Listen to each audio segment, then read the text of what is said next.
can't tell me there is no mystery. Mystery. Mystery. You can't tell me there is no mystery. It's everywhere I turn. Moon over junkyard where the snow lies bright. The snow lies bright. Snow lies bright. Moon over junkyard where the snow lies bright. Can set my heart to burn. Stood before the shaman, I saw star-strewn space. Star-strewn. We could just listen to the whole song. This Who's that guy? Bruce. I don't know how to say his last name. Cockburn. Uh-huh. He is a Canadian. Ooh. Guess who's met him and had conversations with him? Just guess. Just guess. Pick. I don't know. Pick. Glenn Gould. No. Good guess. Try again. When did that happen? Pick your favorite Canadian. He said he's had a few conversations. We were talking about Dr. Riches. How does he know this guy? I'm sure from back. We'll have to. Oh yeah, he was a rocker. He was a rocker. He knew all Canadian rockers. You know. He probably knew Bono. Yeah. No, we should ask him. Yeah. No, I didn't ask Aaron if he had played with them. Maybe. I don't know. He might have. Interesting. Like opened for him or something. Who knows? That makes me think. I never know. I think next podcast we need to start with some Royal City. Yeah. Dank is the darkness. Yeah. Anyway. Back to Bruce. Elliott Smith. You know Elliott Smith? Uh-uh.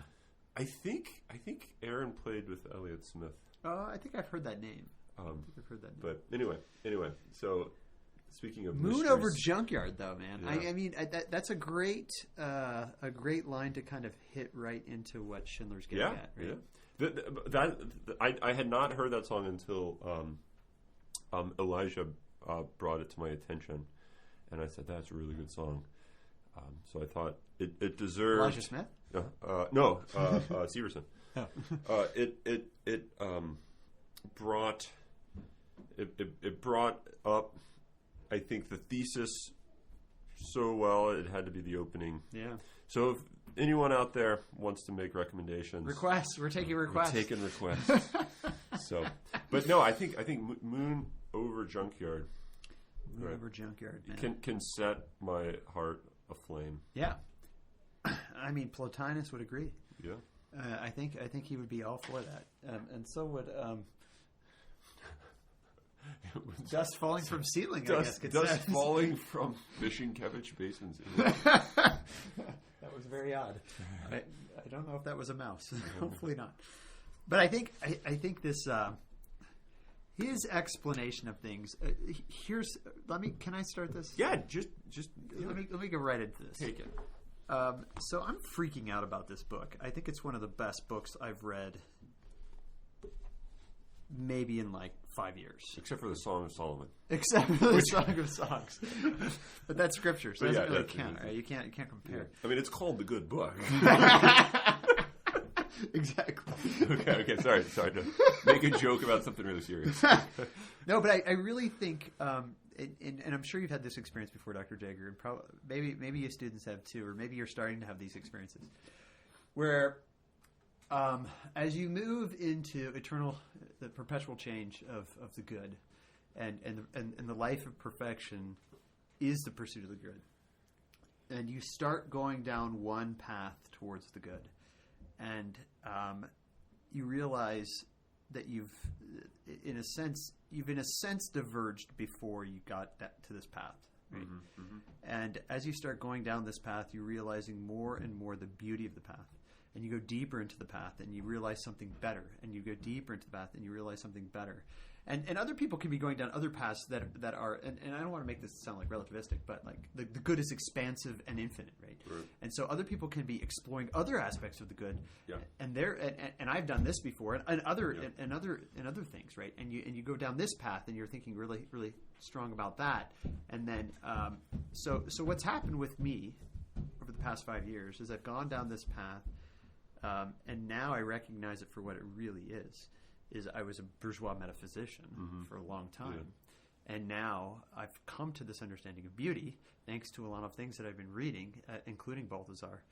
But I feel like what he's doing is explaining in beautiful and just very precise wording my life over the past 5 years. And not only that, it's almost like, as I read this chapter, and hopefully this whole book, it's almost like somebody had a long, long conversation with me and then said, I'm going to write something for you so that you can understand better where you're about to go. Because I feel like my pathway into the good right now has moved me to right where he has picked up. And he is taking me, I mean, he's like pulling me fast forward. Because I feel like this is what he's saying not only explains everything that I've overcome, but is moving me past it even further deeper into this understanding of beauty that I've kind of recently discovered that this is really where I'm going. And wanting to pursue it, but not entirely sure how. How I thought you were going to say not entirely sure if you want to, but it's not. I'm sure I want to, but I'm not sure how. This is how. I mean, this.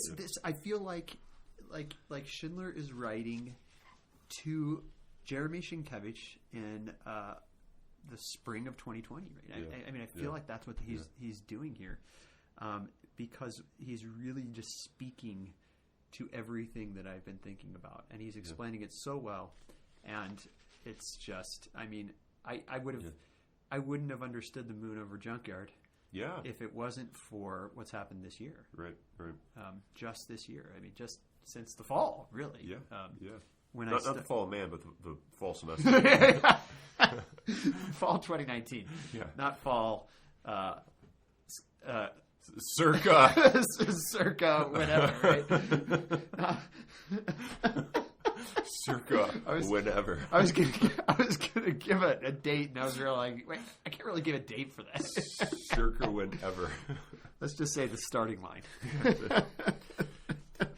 So you made this interesting comment just now. The people are pursuing different paths into, say, the transcendentals, the good, the true, the beautiful. And I think for a lot of us, upon reflection, you realize it's not possible to take every path towards the transcendental. You have to pick one, or maybe a couple that kind of overlap. So metaphorical. But it's kind of like you can't learn every musical instrument. You have to pick one. That's the exact example. I was going to use that exact example, right? And you learn one really well. That'll give you this ability maybe to play and pick up other ones, and it'll be easier to be able to experience the beauty of playing guitar because you have been able to experience the beauty of playing the piano. And you could do that. But you'll always be a piano player playing the guitar. Yeah.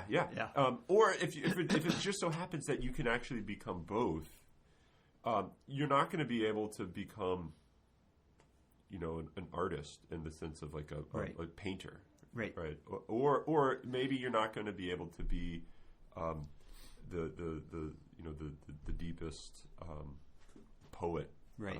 So I think there's doesn't mean you can't or you shouldn't try at those things, but I think when you realize you pursue beauty in the way that is clearest to you, that it presents itself to you. It presents yourself the way you see it, or hear it, right?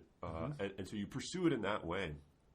And I think this would be a great mistake to say, but I'm not experiencing it therefore in all these other ways. So I need to make sure I'm doing that and that and that. Right. And so then you become kind of the mediocre at best. The jack at all trades, but the king at none. Yeah. Yeah. Exactly. Yeah. Actually, probably become like the three of diamonds at all trades. Oh, the three of clubs. The three of clubs. Yeah. Spades, really. Let's call a spade. All right. And I think most people realize that and we've even put in terms of you have not everyone has the same gifts, right? And but this is where I think like a true a solidarność anthropology comes into play, right? What we could call Nissen anthropology if we wanted to. Or Christian. Yeah, or Christian. Yeah, we could call it that. But the idea, as you were explaining this, I was thinking about reading that book, Shop Classist Soulcraft, right? And where the guy talks about motorcycle maintenance and how he got into it so that he could do this like real thing, right? And it kind of talks a little bit.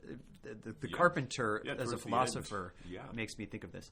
But I remember reading that book and thinking, oh man, I got to get into motorcycle maintenance. Man, I got to know this stuff. This is the way to live. This is the path, right? This is the way to live the philosopher's life. But that only happens if you have in a sense of bourgeois metaphysics where you think that everything just is itself, and therefore you have to be the perfect human because you're not related to other people. Yeah. But instead, what I should do, instead of saying after reading this book I have to become a motorcycle mechanic, I should say to myself, I am so glad that guy's such an awesome philosopher as a motorcycle mechanic. Yeah.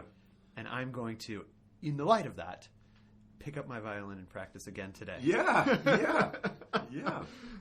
Or read Schindler. Yeah. Here's how I'm going to become a motorcycle mechanic in the sense that right. So this guy reflects on why this is a really meaningful way of living, and I think you'd say, here's what being a motorcycle mechanic is for Jaeger. It's playing the banjo or gardening, or and you fill in the blank. Right. And I think that is to say that the truth and the goodness and the beauty experienced by Crawford in motorcycle maintenance is the same truth, the same goodness, and the same beauty that can be experienced in gardening and in raising chickens and in playing the violin and in, I don't know, volunteering at the nursing home. Yeah. Although not now. But that's I think that's the significance of the transcendentals. Right. Is that it doesn't limit how they can be experienced. They can be experienced in the moon over the junkyard. Exactly, right? This is his quote from Thomas, right? Omne ens est verum et bonum et pulchrum. Whatever is true. This is the bottom of 25. Whatever is true, is good, and is beautiful insofar as it is. The transcendental is, as he puts it, convertible, right? Meaning that it is that they're present intrinsically in everything that is. Right? And that's why I think his points about the difference between instrumental interest and intrinsic interest are really important. Yeah. Because the instrumental interest is the one that in the bourgeois metaphysics denies that there is anything intrinsic to itself. Instead, it's always looking to the next thing. Right? He has a good explanation of this. The pragmatic that we only see things unfortunately lots of times by looking ahead to what they're useful for, right? And it doesn't. He says something really frightening. I'm not sure if you found the page where he does this. No, but he says something really frightening where he says, "And suppose." Wait, where you at? I can't remember. It's on the right-hand page. About you haven't found it yet. Okay. So, I thought he said something along the lines of, "Oh no, maybe this was it." 25, page 25. This was a great page. So I'll just kind of about, I don't know. This is actually what I was thinking of right here. Anything that would happen to catch our attention would do so only because of what it promises to bring about in addition to itself. And of course, that thing in turn cannot hold us, but only pushes us further along. As we will explain at length in the final chapter, if we are not disposed to ask the what is question, then even the great question of religion, the God question, will turn out to evoke only an instrumental interest. Oh, yeah. In this case, we raise the God question, if at all, only because of its moral implications, and we want to be moral only because of the question of what might happen to us after death. And then at the end of that paragraph, I love how he puts it. This is chilling. If we are accustomed only to the instrumental values of things that are good for X, then the end of instrumentality can only be good for nothing. So the end of instrumentality would then turn out to be, what was the point of all this? Good for nothing. Right. So if there was a final end, then that would mean everything was meaningless. Yeah. Which is... Because nothing has meaning in itself. Exactly. It would just be the end of instrumentality, which would be the end of purpose or point. Right. Because that final thing is only good for nothing. Yeah, and he concludes it just that way. Which is to say, as far as we instinctively feel it, not good at all. Yeah, because things are only good for something else. And if you get to the final thing that's not good for something else, then it's good for nothing, and that destroys the chain. Right. Everything's good for nothing. Yeah. I mean, an interesting question pairing this up with some of the stuff Nissa's going to say about eternal progress. That eternal progress isn't good simply because of like the instrumentality that doing this is going to get you more. Right. Because it's sort of an eternal progress in light of I don't want to say completed, but in light of a fullness I'll just say a fullness. Yeah. And that you recognize this fullness gives rise to an even greater fullness. Right. This friendship, you'd say, I can't imagine any way that the love I have for my spouse could increase. But yet... And then you wake up the next morning and it does. And it does. And it's partly because you had that recognition that this, like, how in the world could this get any better? Yeah. That it allows the room for you to, like, push to the further development and therefore the more perfected fullness. Right. Didn't mean, like, it was entirely, like, a diminished state before. Right. So I think instrumentality... can kind of, which is identified as this progress, this push, might be able to be somewhat redeemed in light of some of the stuff St. Gregory. Well, and he seems to say something on the page before that, actually, when he talks about, was it here? I think it was when he was talking about Plato and how Plato doesn't ever really answer the question of 29. What is it for? No, it's 24. 24 in that about 2/3 of the way down. If Plato left the what is question in some sense without a conclusive answer in so many of his dialogues, it's not because of his radical skepticism or relativistic desire to allow people to supply their own answers to the question, whatever they happen to be. Right. The footnote, by the way, says he has a whole book on this, which I thought, oh man, Jager's got to read that. Instead, it is because the question itself has a certain absoluteness to it. So there's this idea, and he at the bottom of that page, raising this question properly orients the mind to the world. My liturgical mind immediately went to worship ad orientem, which I think is doing the same thing. Orients the mind to the world. Specifically, it opens the soul to the heart of things, as it were. And this orientation is a good in itself. Yeah. I think that's a really interesting way to put it, that the question itself is absolute. Right. The look at the last sentence that goes on to 25. Indeed, we could confidently say that this openness to the heart of things is, if not the highest human good, inseparable from it. Right. Right. So I think what you have is the openness to the fullness might actually be the possession of the fullness. Right. this is what Clark meant when he talked about receptivity as being sort of the transcending end, right? And ultimately, it's just what it means to be in the Son, right? And to be in the world that is in the Logos. It is this openness to receive being from the Father, just like He is, right? Yeah. Even within God, there's the openness, right? Yeah, that's the revelation of Christianity. Yeah, and I think, and he's mentioned a couple times already, how the Christian faith is important in this. Yeah. And I think I'm sure he's going to do something like that because I know he's a Schindler. Yeah. So of course he's going to do something Trinitarian, right? Yeah. But I like the idea of the the whole. We can get to this. I don't want to move too fast, but the section at the end on the forgetfulness of philosophy, I thought was a great section, and many of you, myself included, and I'm sure Dr. Sienkiewicz as well, at a certain point early on, we said, why in the world are we studying philosophy? Like, what in the why are we taking this class? Yeah. Right. And now hopefully you were already such that you were, as Schindler puts it, philosophically oriented because you maybe fixed tractors with your father. Right. Or you build a chicken coop. Or whatever it is. I mean, it doesn't necessarily have to be like country life. Right.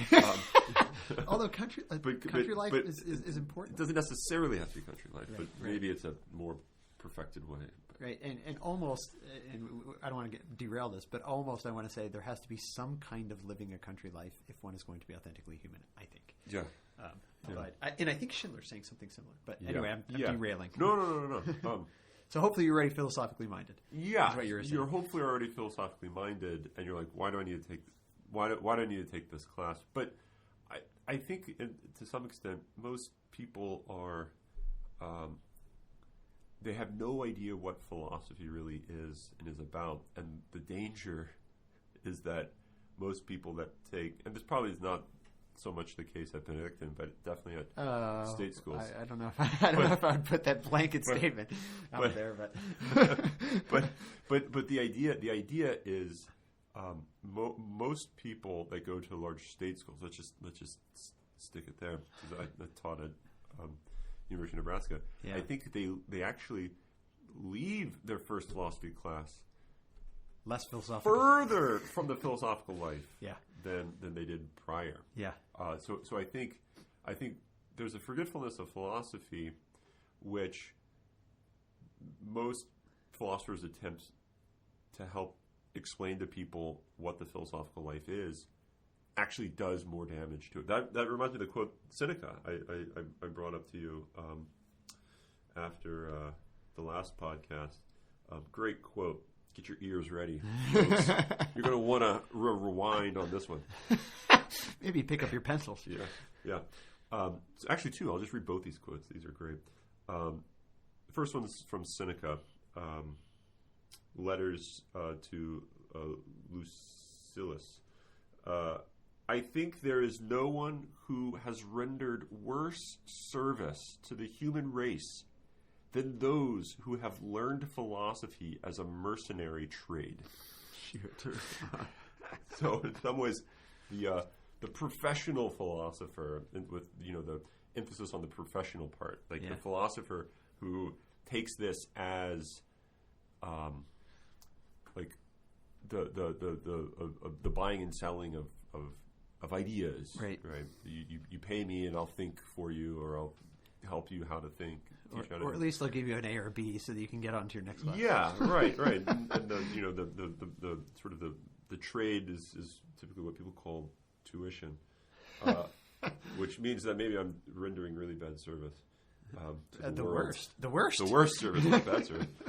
Yeah, maybe theologians aren't even as bad as. No, they're probably even worse. Yeah, but here's the second one. It's kind of lengthy, but it's definitely worth it. Most people imagine that philosophy consists in delivering discourses from the heights of a chair.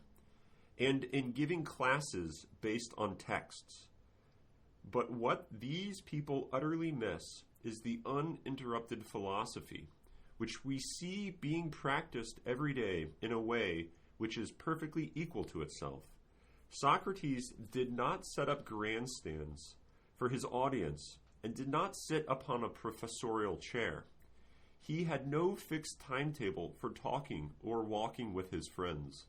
Rather, he did philosophy sometimes by joking with them, or by drinking, or going to war, or to the market with them, and finally by going to prison and drinking poison. He was the first to show that at all times and in every place, in everything that happens to us, daily life gives us the opportunity to do philosophy. And that is by the great Plutarch, from a book titled "Whether a Man Should Engage in Politics When He is Old." Great stuff. But I think what's his answer? Whether they should? Yeah. I think he says no. I haven't read it though, but reading. So I came across those two quotations from a book by Pierre Hadot, who all of you now know from Plotinus. From the Plotinus. He's the guy that wrote the Plotinus book. He has a book called "What is Ancient Philosophy?" An incredibly interesting book. Which is a T. Esta question. Yeah, it is. Yeah, it is a what is question. Yeah. Yeah. And I think those two quotations I think capture something that Schindler's trying to draw out really well. That philosophy is something that can happen even. It's going to be hard to imagine. Philosophy can happen even in a classroom.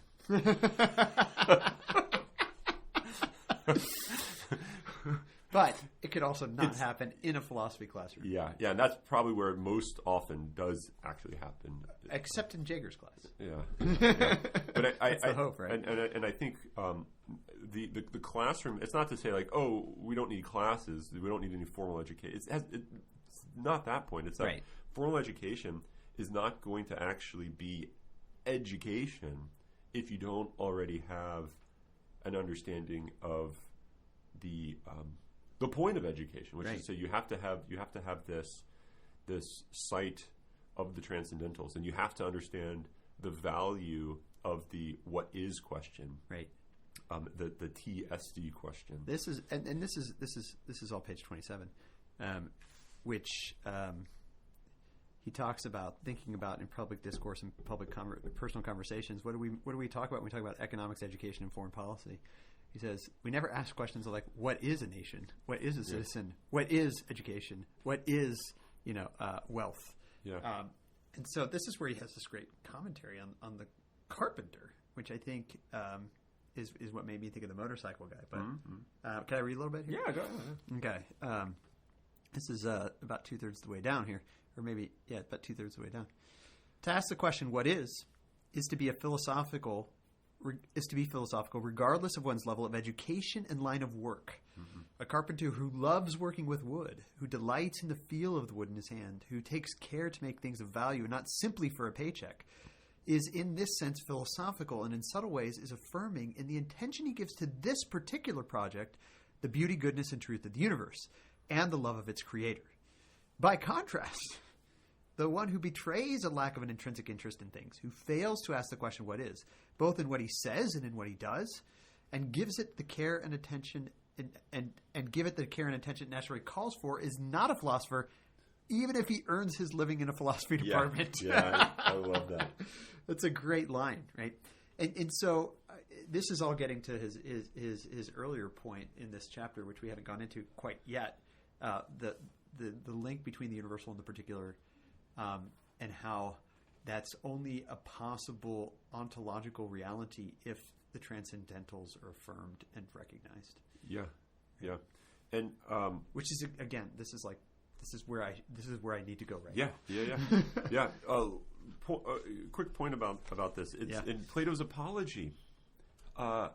It's Socrates that goes to the people that everyone says are the smartest, the wisest people there. And it turns out they're actually the biggest fools. And he goes down. And it's not until he gets to the craftsmen that he finds someone that is somewhat wise, because they have this recognition that the others lack. Now, I don't think he's making the exact same point that Schindler's making here, but it's interesting that it's the craftsmen which are the ones that are closest to actually having wisdom, because they're the ones closest to being open to the particular before them as of intrinsic interest, and as beautiful, meaning being ontologically, intrinsically a manifestation and encapsulation of the universal, of the divine. Yeah, because the craftsman is as a craftsman, they're the one that's interested in bringing something to light, where it's the businessman that's interested in not necessarily bringing something to light, but in selling that, right? Which sometimes means bringing it into the darkness so that it can be sold. Right? Yeah. And so I think that it's very interesting that what Plato has, I hadn't thought about this before, but he has the craftsman being the wise, which lines up with this pre-philosophical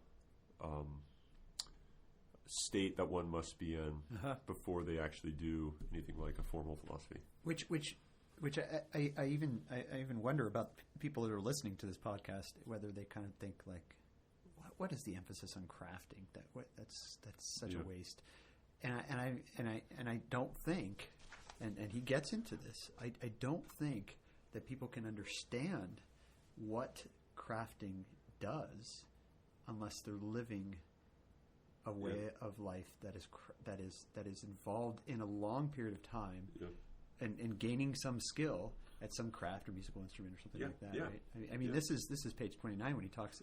He has a great quote, or he says, it's like the things Tolkien says can be spoken only in Elfin because they require an ancient language. He says, outside of the proper conditions, the question will necessarily get drowned out by other more immediate and obvious forceful noises, because it is the very nature of such a question to be unable to compete with these things. Yeah. That's interesting. So the person who's sort of like enveloped in the technological paradigm, in the bourgeois metaphysics, to look at a person spending tons and tons and tons of time carving something out of wood is going to say, what a waste of time. Yeah. And interestingly, that's what he says. It has nothing to do with time because it's untimely. Yeah. Right. And it's only the person that is already. This was a great line. Let me read a little bit more from this. Yeah. Sorry, I'm kind of taking over. No. This is Plato. Plato so profoundly portrayed, such a question is by its very nature untimely. It cannot fit into any of the pressing designs that define the mundane business of existence. But there's no such thing as a truly human culture that does not have its root in the untimely, in what is essentially timeless. If the timeless is not most basic, it is altogether absent, because it is oxymoronic to carve out a little time for it here and there. Man, here's where the God question, I think, comes back into play, right? Yeah. And people talk about we live very busy lives. I've heard people talk about this in like spiritual context before. We live very busy lives, but we have to carve out time for prayer and carve out time for God and carve out time for Mass and for your spouse. Yeah. And I always thought there's something like this is why Schindler is talking to me right now. There's something wrong with that. I don't know why it would be wrong to say that, but there's something wrong with that. And I think this is it. To say that you're carving out time for it is to put it into the category of time. Is to put the transcendental, is to particularize it. Yeah. But not in its proper way that it exists in particulars, but to make it a particular, and to say the God thing is something that I do on Sunday mornings and at night when I do my examination of conscience, and the school thing is what I do during this time, and that kind of cutting up of one's life is exactly the problem, because it's a misunderstanding of what they are. And Schindler's great concern here, and I think this is the great concern I have, and this is why this book is just about the new evangelization, I think. Yeah. He goes on. He says, what is at issue in all of this is not simply the decisions and dispositions of various individuals, but the basic shape of a culture. Mm-hmm. And his great concern is that we have shaped our culture in such a way that anything transcendental has been carved out and has been given specific time limits, and has been seen as sort of like just a subject matter that some people are interested in. Yeah, which is just completely inhuman. Yeah, and so we tried to take the transcendentals and put them back into a bourgeois metaphysics. That is back into a self-interest metaphysics. It's good for me to spend time in mass, and it's good for me to spend time with my wife, and it's good for me to be educated, and it's good for me to yada yada in film. And I think what you're doing is you're not at all interested in the mass. You're not at all interested in your spouse. You're not at all interested in God. You're interested in you. And it turns out that the best way to have your self-interest realized is by carving out these little times to or at least that's the unspecified project. It's bourgeois Christianity, right? And Ratzinger actually named it that. Whoa. that term bourgeois Christianity came from Ratzinger, right? This whole terminology that's coming about. In many ways, he's the one who sparked the fire of that language. But the reason that I think that's a problem is because, like you said, it's based in self-interest. I mean, there's this other line in here where we were reading before when you were talking about the God question, right? And you stopped at the line right before the one that I think fits right here. Okay, so if you go to page 25 again, a little bit past halfway, where you talked about the God question, if at all, only is brought up only because of its moral implications. And we want to be moral only because of the question of what might happen to us after death, right? So everything's instrumentalized, even the God question, right? Why do I care about God? Because I care about what He wants me to do. Why do I care about what He wants me to do? Because I care about me. Because I care about my happiness. Because the next line says, we cannot deny that we want to be happy and indeed happy forever, if such a thing is possible. And I wrote on the side, this is the ultimate self-interest. And is this what we reduce Christianity to, right? And this again, Schindler is explaining to me the thing that I've been uncomfortable with. The language of we have to do all these things so that we can get to heaven is bourgeois self-interest. That's what it is. I want to get to heaven. When I say that, I'm saying I love me and I want me to be fulfilled, rather than the other, which of course Schindler starts naming it already as love. And so instead of a culture based in self-interest, which is the basic shape of our culture, and therefore is the thing that causes us to be the way that we are, that's his great concern, right? If I have kids and I want them not to be bourgeois, then what do I have to do? I don't know, because I live in a culture that shapes us all as bourgeois, and I'm bourgeois myself, right?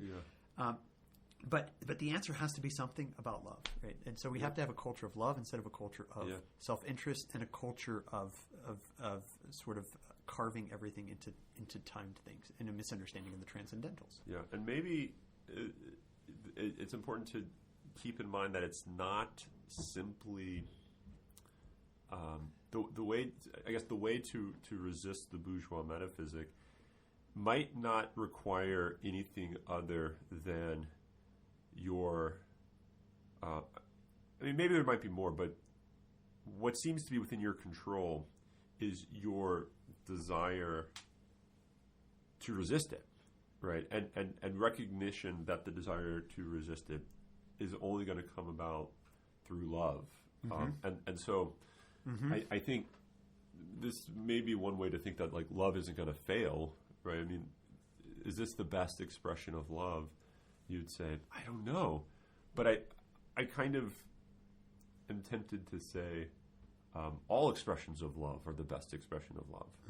So that you can't fail, right? Right. I mean, whether it's raising chickens or fixing motorcycles or laying bricks, right? Or you know, cutting your own kid's hair or whatever it is. Or reading a book intently. Yeah. It's all an engagement with, as he puts it, intrinsic interest in things that are intrinsically interesting. Yeah. Right. So you have to have, which is real things. Right? Yeah. And I which is maybe why the question, is this going to be on the test, the most dehumanizing question you could ever ask me, and the most dehumanizing question you could ever ask of yourself? Well, because it's an instrumental question. Yeah. It is.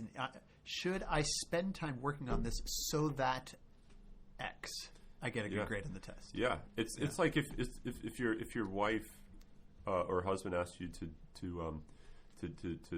do something, take out the trash. Yeah. And then you ask the question, is that going to help me to fill in like whatever sort of payment you want? Like, I'm really looking to get a new rifle. I'm actually not looking at a new rifle. Whatever it is, like, is this gonna help me get that new rifle? I mean, like that is so dehumanizing, right. to your spouse, and it dehumanizes you, right? Yes. So I think if you say if someone is asking something of you, or even giving something to you, and you treat it simply as that mere means, there's no intrinsic worth in this, you've just completely perverted the real, right? So I'm inclined to think that take intrinsic interesting in anything. Maybe it's making your own moonshine. If that's intrinsically interesting to you, right? That is a great way to begin philosophy. Yeah, I agree. I totally agree.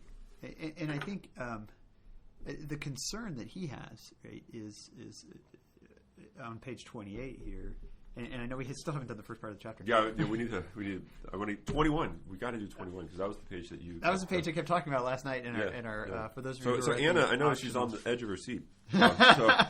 Well, can I mention one thing before we get there? Yeah. Because this fits right in here, right? Yeah. What the concern that we have, right, is that this is a basic shape of our culture. What's the shape of our culture? The technological shape, as he says on page 28.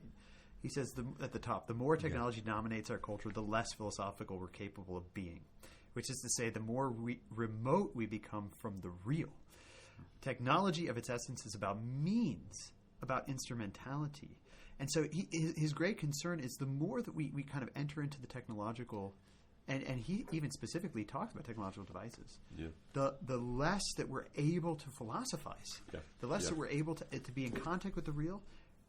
Because technology, he says, the mere use of technology mediates the world we experience and gives it its shape, and it obscures the presence that is part of an encountering with reality. Yeah. And so he actually says a focus on technology is an implicit denial of the transcendentals. Yeah. And he even gets to the point where he says, if you get too deep into this, and especially if your culture shapes you this way, then you will be incapable of praying and loving. Yeah, and this is why I think that's Balthasar. I think, unfortunately, I'm kind of regretting not having done Nietzsche in this class, but I think it's a perfect expression. Technology is a perfect expression of the most powerful.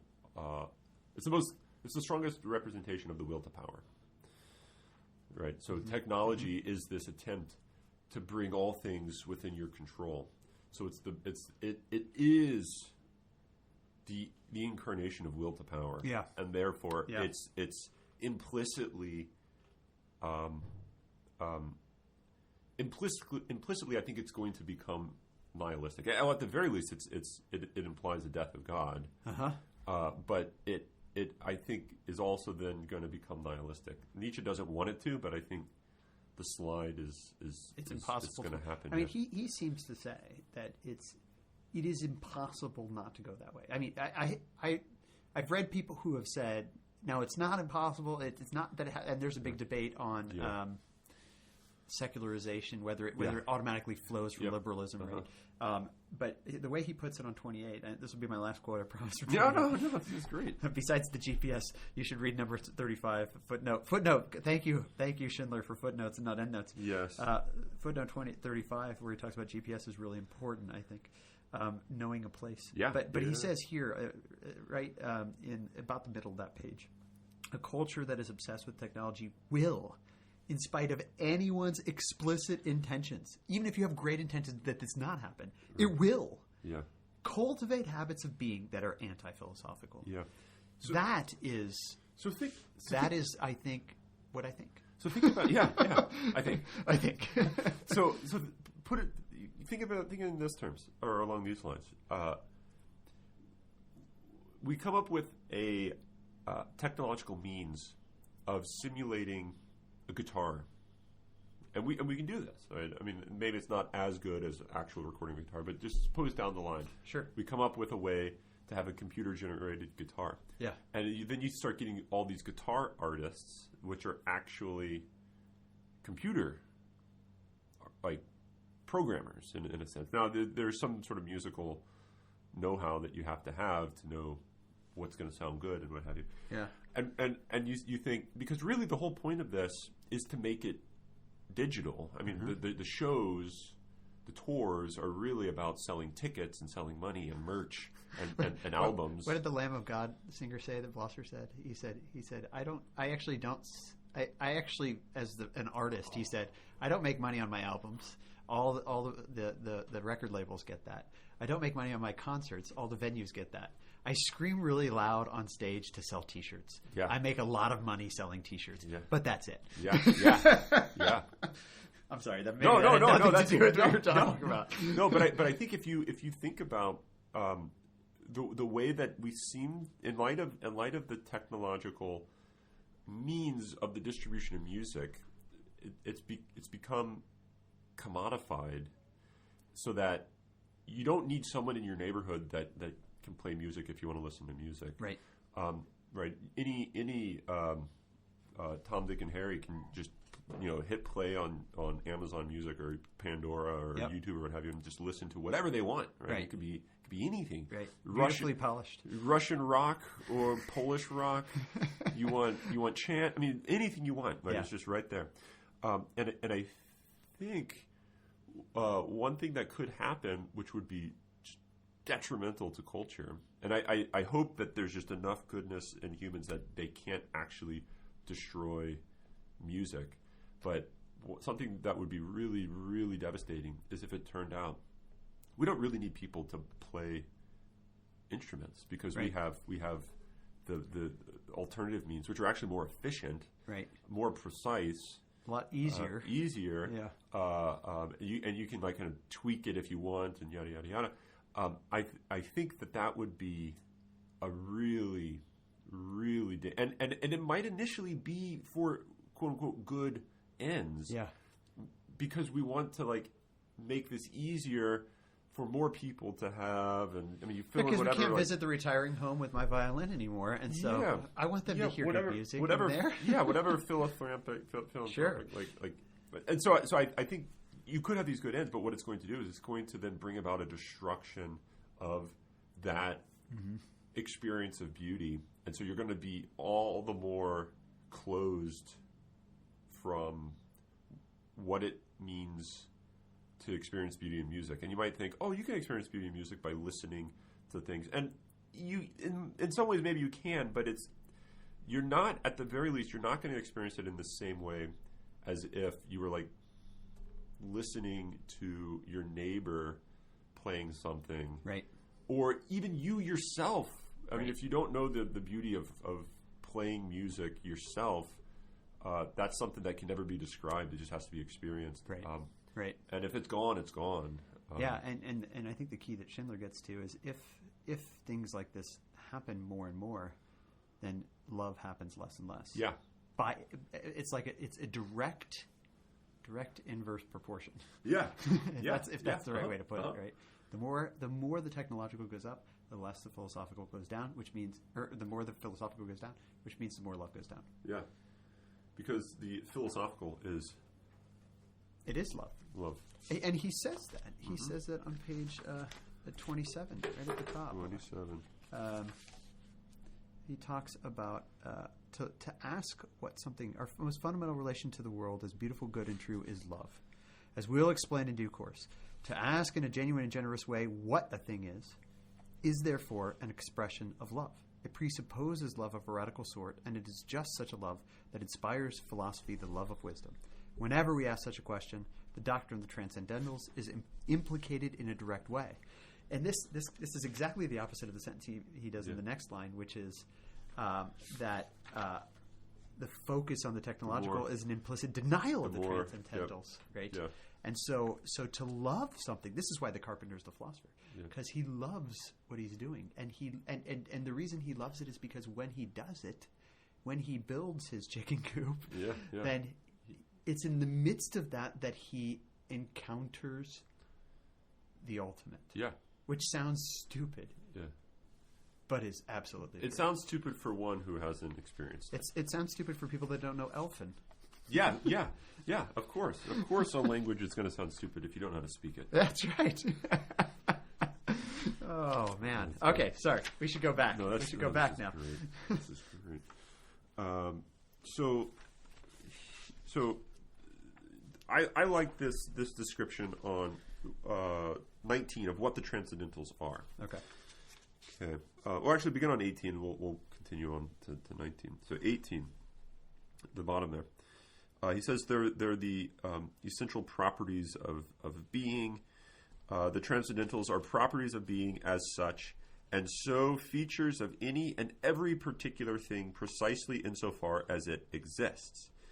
So the idea is the transcendentals are, you could call them features, properties, aspects of things by their mere existence, right? So green isn't a transcendental because by merely existing, things aren't green.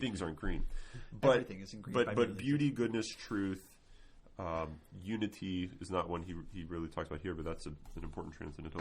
These are all things. These are all aspects, features of things by their mere existence. By merely existing, things are beautiful. By merely existing, things are good. By merely existing, things are true.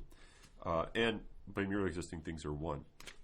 But one, just as you'll see, one fully understood is actually in light of a communion.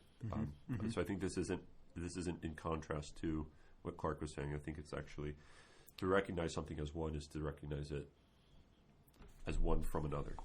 Right. So then he goes on page 19 to play out what the transcendentals are, maybe in a kind of a more concrete way. The transcendentals, by contrast, are precisely unbounded. They are so unbounded, in fact, that they transcend even the borders of creation itself. They describe not only the being of all creation, but also the being of God, which is infinitely different from created being. If in a bourgeois metaphysics, things mean only themselves, in classical metaphysics, to speak of the transcendentals is to indicate that the property exhibited by the individual thing that happens to face me in this particular moment is a reflection of something held in common by the entire universe. It is a unique participation in something altogether universal, which belongs not only to all things actual, but even to all things possible. Indeed, the property is, in a privileged sense, an image of the very being of God. So the transcendentals are a feature of particular existing things, creatures, that communicate more than those particular individual creatures. And it doesn't simply communicate it by saying, ignore me and think about goodness itself. Right. But it's thinking about me and that I'm good and that I'm beautiful and that I'm true is thinking about goodness, beauty, and truth itself. But as an individual of it. Which is why the craftsman is able to be the philosopher. I mean, this is why. Yeah, because all things are true and all things are good. Yeah, because he puts it later on that page. There's an inseparable connection between the particular and the universal. That's what the transcendentals are trying to teach us. Right, and this is why the person it's tempting to think that the metaphysician is the person who spends their time trying to get as abstract as possible. Mm-hmm. And I don't think that that's the best way to characterize it. I think actually that's a really dangerous way to characterize it. I think the metaphysician is the person that's trying to see the universal clearly, more clearly than anyone else is. So the metaphysician is the one who's trying to understand the universal or see the form clearly. But the only way you can see the form, the only way that you can see or come to know the universal is through and in the particular. So that there can't be any separation from the two. So you can't just abstract, because then you're going to be thinking about nothing ultimately. Yeah, and this is his big footnote on... you can't merely abstract. Right? His big footnote on starts with Wittgenstein, where he talks about, this is 31, right? This idea of what is analytic philosophy. And so it seems, and I'm just thinking about this as you're talking, it seems that analytic philosophy assumes a bourgeois metaphysics, because it assumes the particular just the saying itself. Yeah. And that I need to think about abstract things then, because those are the things that really matter. Whereas the classical metaphysician is going to be the one that says, no, when I think about the particular, I think about the universal. That's there's an inseparable unity there. Yeah. Right? So I don't have to talk in abstract terms about abstract terms. I have to build a chicken coop. Yeah. But that's precise. And actually, I mean, this is kind of a side point, but I think Wittgenstein's doing something sophisticated in this work. This was from the Tractatus. Yeah, I was wondering why he was kind of slamming Wittgenstein, because I don't know him that well, but I've heard. But the later Wittgenstein basically says, something along the lines of language isn't exactly a science. Well, language isn't a science. Yeah, right? Yeah. And so to really which understand, is kind of what analytic philosophy tries to do. Yeah, right. And that's the development of a really precise philosophy of language and a logical rigor of everything. Everything can be fitted into this logical rigor. And that when you say things exist, there's only one sense of existence. Right. You either exist or you don't exist. If you don't exist, right, we can forget you. Right. So the idea is for Wittgenstein, I think what he's trying to do is he's trying to play out what would things be like if you thought this way. Oh yeah. And so 95-98% of the book is all this. It's all a counterfactual for him. Yeah. And because that's at the very end. He says some really interesting things, like the most meaningful things there are things we can't speak of, and wherever you can't speak, you just have to be silent. And a lot of people think, oh, that means like there is no God and there is nothing really like meaningful. Right. Like all this stuff that people talk about is just stupid. I don't think that's the right way to read it. Right. For him, but we don't have to make it all about. Yeah, but even his point stands though. Even if Wittgenstein is not the guy to attack. Yeah, I think his point stands that what is philosophy? It should be about things. Yeah, which I think is a very Schmitzian kind of point too. Yeah. But anyway, keep going here. So I like that you brought up that passage, the inseparable connection between the particular and the universal. And then the beautiful passage from Chesterton again that I'll just read a few little bit. If we regard the cosmos as a joke, we regard St. Paul's Cathedral as a joke. Yeah. If everything is bad, then we must believe, if such a thing is possible, beer is bad. If everything be good, we are forced to the rather fantastical conclusion that scientific philanthropy is good. I would wish I knew more of the culture of Chesterton's time to know why that was supposed to be super funny, but but I still laugh. Yeah, because I know what he's trying to do. I know it's something funny. Yeah, so there's this idea that whatever view you have of particular things you have of the whole, and there's no way that you can not do that. And whatever view you have of the whole, you have of particulars. Yeah, they're inseparable, right? So to think that the world is a joke, which actually that when I read that part right there, I thought, gosh, sometimes I'm worried that our whole culture shapes us in this way. I mean, I always try to make jokes about things all the time. Yeah. Do I then portray, or even to myself believe, the world is a joke? Yeah. I think that there's something dangerous in doing that all the time.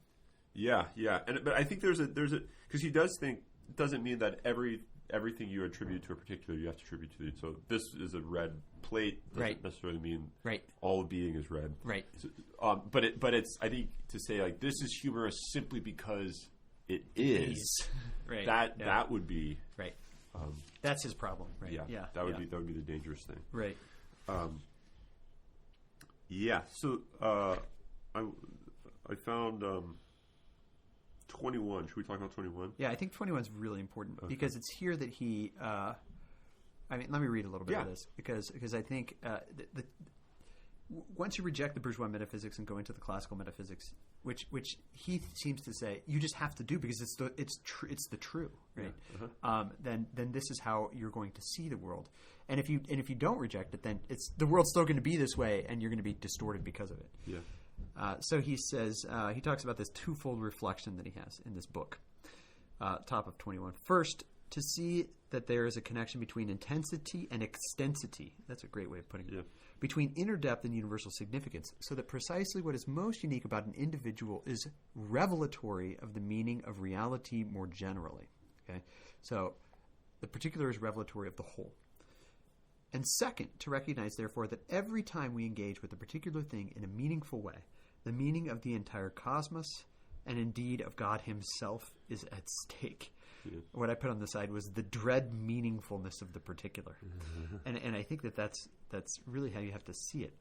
He says, to keep going, this may seem overtly dramatic, but it's strictly true.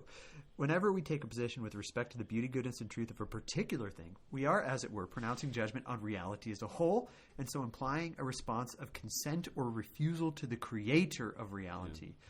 There can hardly be anything more anti-bourgeois than this. I thought that was a great line, and I think that this page right here is again him speaking to me in a real way, because I think the dread meaningfulness of the particular and the revelatory nature of the particular, of the whole in the particular, is really something that we need to retrieve / remember, right? Yeah. Because otherwise we fall into the technological blinding of the world. Yeah. And so then he brings the bourgeois metaphysic kind of back into conversation with this discussion he was just having of the transcendentals. A little bit further on 21, 2/3 of the way down, we are beginning to see that what is at issue in bourgeois metaphysics is not merely a question of what we can or cannot know for certain, but at the same time our basic attitude, our disposition toward the world and everything in it. The way we interact with the various things we encounter in our day-to-day living, and indeed in a subtle but profound way, the quality of our experience of absolutely anything and everything. Every genuine encounter with beauty, truth, or goodness is a reality check, a confrontation with a meaning greater than ourselves, and so at the same time a call to make a judgment about reality as a whole. And this is just what really the transcendental, he goes on to the transcendentals are. It's the recognition of this like reality check. Right.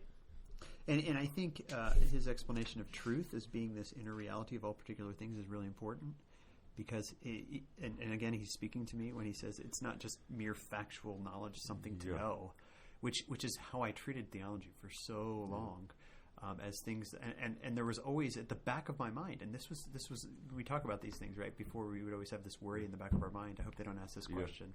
And the back of my mind question was, why does it matter if I know that Jesus is one person and two natures? And I remember thinking, I don't know, and yet this is what I do for my whole life, is think about these things. Yeah. And it wasn't until I had a better understanding of the transcendentals, I think, although I didn't call it that, although now I'm going to, that I had a recognition of what really matters, right? Right. And there's another great line in here that we missed on page 21, right at the after the sentence that I finished reading, the most anti-bourgeois, nothing more anti-bourgeois than this. He talks about how the bourgeois metaphysics actually collapses on itself. He says we cannot even be genuinely self-interested except by being in some sense interested in everything there is in a certain respect. So to be self-interested and to think what I'm concerned about is me and not anything else is nihilistic, because you're saying that you don't have meaning beyond yourself. Yeah. And if that's true, then being interested in yourself is a waste. It's meaningless. Yeah. And I think that's a killer point. Yeah, I think it would be interesting to have a conversation with him about does he have like Nietzsche in mind here? Yeah. Like is he the paradigm of the bourgeois metaphysician? Yeah. I mean, I would think that he's got to be in there, right? I would also, like I said, whenever I see self-interest, I think of de Tocqueville, and I think that there's a particular critique of America that's going on here, even though he hasn't named it that. Yeah, yeah. Mm-hmm. But I'll tell you who has named it that: his dad, Yeah. and a lot of times. Well, any last points here, Jager? We got a hit. Just on the top of 22, you have the discussion of the transcendentals characterize our basic relation to things. They reveal the nature of our very being in the world, as we will elaborate in chapters below. So if you like this, you're in good company, because there's more to come. Thank goodness. We either take the world to be most fundamentally beautiful, in which case we receive it as a gift. This is straight Plotinus here. We receive it as a gift. A grace, right? The beauty of the world is experienced and known through this gifted character in a spirit of gratitude and affirmation. Or we do not take the world to be most fundamentally beautiful. In this case, gratitude is not precisely a way of being. It is not a matter of our deepest disposition, which is evoked by the simple existence of things, but is instead an occasional feeling produced in certain circumstances, and often merely subjectively contrived, as it were, because it lacks an ontological basis. So gratitude... This is the root of like crappy Christianity. Yeah, yeah. And so gratitude, he seems to be suggesting, is the fundamental way that man comports himself, relates himself, bees in the world, right? Yeah. If that's not the case, then you don't see the world and being as beautiful, as good. Yeah, it's Ulrich's Grundakt. Yeah, right? yeah. Is gratitude. Yep. And of course, he's the guy who translated Yeah. Homo Opus. Yeah. So, Yeah. but I think this point that he makes here about the occasional feeling subjectively contrived, it makes me think of phrases like random acts of kindness. It makes me think of phrases like you have to carve out time in your life for taking care of the poor or whatever. And his critique of that, it's all right here. It's a rejection of the beautiful. Yeah. It's a rejection of the giftedness of being. Yeah, yeah. So because I'm not receptive of things, I have to do stuff to like be receptive. And I think the thing to recognize is being itself is a gift, and in fact, it's the first gift. Yeah, and that's true for creatures in their creatureliness, and it's also Trinitarianly true for God in the Son and the Spirit, right? Yeah. So you don't have to do something extra to be gracious. If you do something extra to be gracious, it's to deny what you are. Yeah. Right? Yeah. If you think you have to go out and be grateful and be kind, then or do acts of kindness or do acts of thanksgiving, then it becomes this assumption that you are just this sort of neutral substrate. It's accidental. It becomes accidental. Yeah. Yeah, which is what he talked about at the beginning of this section. And therefore, being is not then intrinsically good. No, it's not. If you view it as accidental, and it can't be intrinsically good or beautiful. Everything is only good, beautiful, or true arbitrarily by the will of the person who puts that on top of it. It's a sad way to live. Horrible way to live. Infinity always gives me vertigo and fills me up with grace.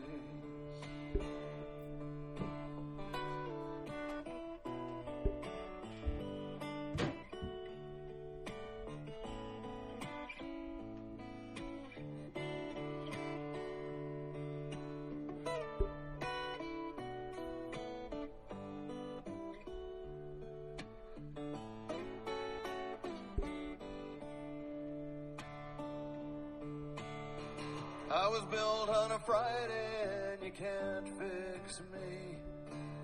You can't fix me. You can't fix me. I was built on a Friday and you can't fix me. Even so, I've done okay. So grab that last bottle full of gasoline.